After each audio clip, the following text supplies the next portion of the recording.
I'ma keep it a bean. Stick to the script, every scene. This from last year, but they clean. Say to say, I'ma take something else, but it's a winning team. Charlie Sheen, fam gang, the regime. I'm from Piney Green. This been overdue forever. Asked me when it was dropping, said never. Should've made you cut the feather, but I designed it Freemason Margiela. What's good, Shellitronnn here, the most woke, no joke, and I'm back at it again with a brand new video. And today, I want to talk about the message behind the message and some of the moves the Panthers have been making lately.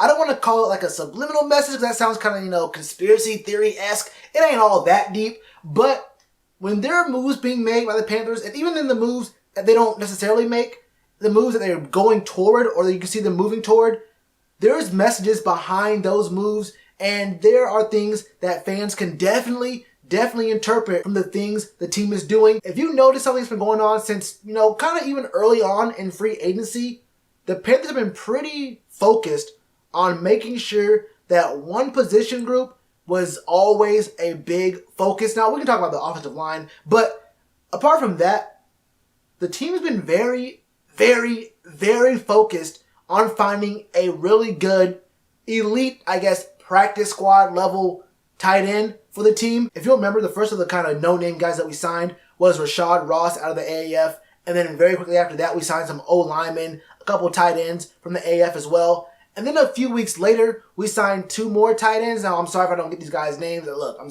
sorry. I got love for y'all. But then we went out and we signed another tight end. We were doing a lot of tight end signings, and they kind of went under the radar, at least for me, because in my opinion, I thought that these were going to be guys who would only make the team because of their blocking ability. And, if they could catch a little bit, then they can come in.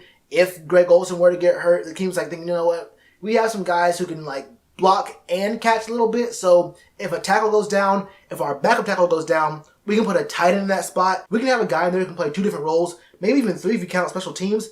But a guy who can come in if a bunch of tackles go down, a guy who can come in if, our tight ends go down, mainly focusing on Greg Olsen. But as we got further along, especially with this more recent news, the Panthers have signed 2 tight ends in back-to-back days, one on May 13th, the other one on May 14th. The first guy was Ethan Wolf, an undrafted free agent from 2018, who actually made the team off of the mini camp. First of all, great name. Look, that's an amazing name. Ethan Wolf. Wish that was my name, honestly. But look, in his 4 years at Tennessee, he had 91 catches for 988 yards and 7 touchdowns. This guy is not making the team for his blocking ability. Now, he might be able to block, but look, this guy, if he's getting an opportunity, it's for his catching ability. And then on the 14th, we signed tight end TEMARRICK Hemingway, who was cut by the Broncos, I believe it was. But this guy's also 6'5", 250. He had 93 catches and 1,056 yards and 7 touchdowns in college at South Carolina. These are both receiving tight ends. Now, these guys haven't really got much of an opportunity in the actual NFL, playing in regular season games, but these could be some really good options for guys who are on the practice squad. And it seems to me that the team is saying that they really do not have all that much faith in Greg Olsen's foot. I don't really know how many tight ends we had on the practice squad last year or the year before, but 2 straight years of Greg Olsen breaking his foot, getting surgery, and look, it's not looking all that great for him. If you had to ask me, gun to my head, do I think that Greg Olsen's going to make it all 16 games this season? Honestly, probably not. And it seems like with the team, they also have the same kind of thought process. They obviously want him to stay healthy, but they've been focusing pretty heavily, kind of at the lower end. They've been focusing pretty heavy at finding guys who can catch, pass-catching tight ends, who can be pretty good backups if Greg Olsen were to go down. Now look, we understand that these guys aren't going to go ahead and they're not going to reproduce what Greg Olsen could do for us. But with Ian Thomas there, and Chris Manhertz being mainly a blocking tight end, he caught a touchdown last year from Christian McCaffrey, but his main job is to block. He's not going to go out there and run routes for even close to even 25% of his time on the field when he gets on the field. But with these guys, there's a viable option for pass catching. They're both 6'5", both kind of big body kind of guys. So there's the opportunity for us to go, if Greg Olsen goes down, we could go 2 tight end sets in the red zone. These are big body guys. They can, if there's a linebacker on them and if it's a slot guy on them, they can really have some really good impact on the team this year. And whether our scheme runs, whether Cam Newton's passing, his passing philosophy goes, he likes throwing it to his running backs and his tight ends a lot. And, you know, having these pass-catching tight ends who are 6'5", 250, just like him. These are guys that are about as big as Cam, and Cam is huge. These guys would be really good additions if Greg Olsen were to go down. But I talked about the message behind the message here, and that's what I'm seeing here. The message behind the message is that the team is probably, you know, they understand what's going on with Greg Olsen. But that's not it. That's not it. What I noticed here in both of these articles on Panthers.com is the very last sentence, the very last paragraph, not this last sentence. They separated this information from the rest of the article. The last sentence of the article talking about Ethan Wolf is, the Panthers now have 89 players on their 90-man roster. The last sentence on this article talking about TEMARRICK HEMINGWAY. With Hemingway in the fold, the roster stands at 89 players total. 89 players total, which means 89 of 90 players on a roster means there's a spot for one more person on the roster. Now, it's mid-May. Why not have 90 players? Why not just go ahead and fill out the whole practice roster, you know, the whole like preseason roster? Get everyone in there right now. We can find out what we have. What one guy of all the positions that are available to an NFL American football team? What position group on the team for the Carolina Panthers could use maybe one more player? Is it the O-line? I mean, we have a pretty decent O-line. We have a really good backup for the O-line. I mean, we have good backups for the O-line. Running back, I mean, Christian McCaffrey, Jordan Scarlett, I mean, Cameron Artis-Payne. We do have Elijah Holyfield. I mean, we're all good there. Wide receiver, we have more receivers than we actually need right now. I mean, quarterback, I think we're straight at quarterback. We got 4 right now. Defensive side, I mean, interior D-line, we're looking at, I mean, Dontari Poe, K'Wan Short, Kyle Love. I mean, there's guys. We have enough guys at D-tackle. I mean, we're probably going to do a 3-4 this year. We don't need too many D-tackles. Defensive end and linebackers, or outside linebackers, edge rusher kind of guys.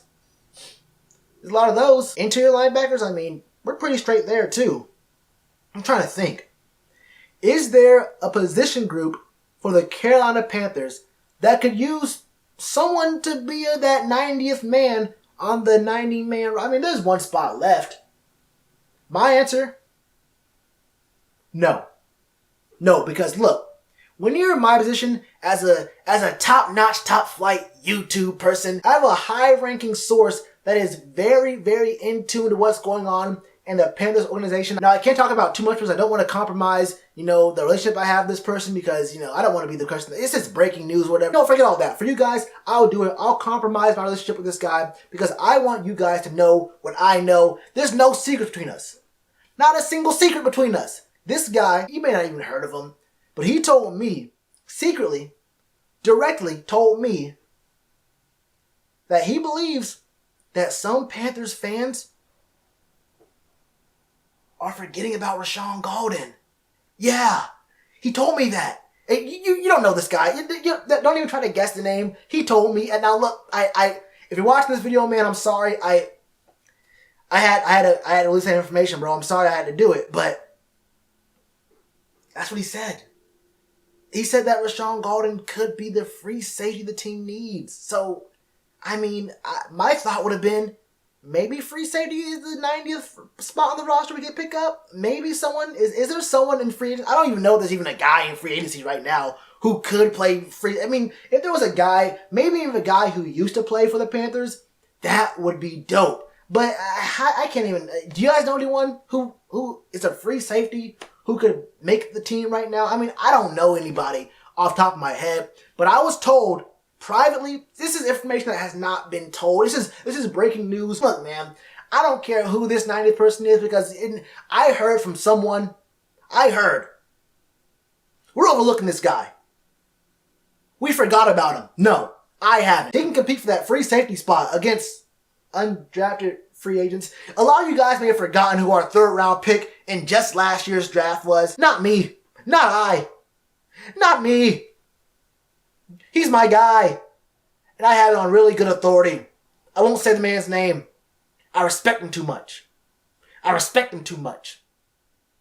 But there's a guy This is a guy. I don't care who the 90th person is. I don't care who it is. If you're watching this video, my trust is in you. That's my thoughts on it. What are your thoughts on this, man? Do you like these two guys? I mean, I'm not sure you guys even know who these two tight ends are. I mean, I wouldn't expect you to. The stats are cool and all, but these guys are both 6'5", 250-ish, which means to me that if Greg Olsen were to go down, these are still some big body guys. Do you think that Greg Olsen is going to actually last all 16 games this year?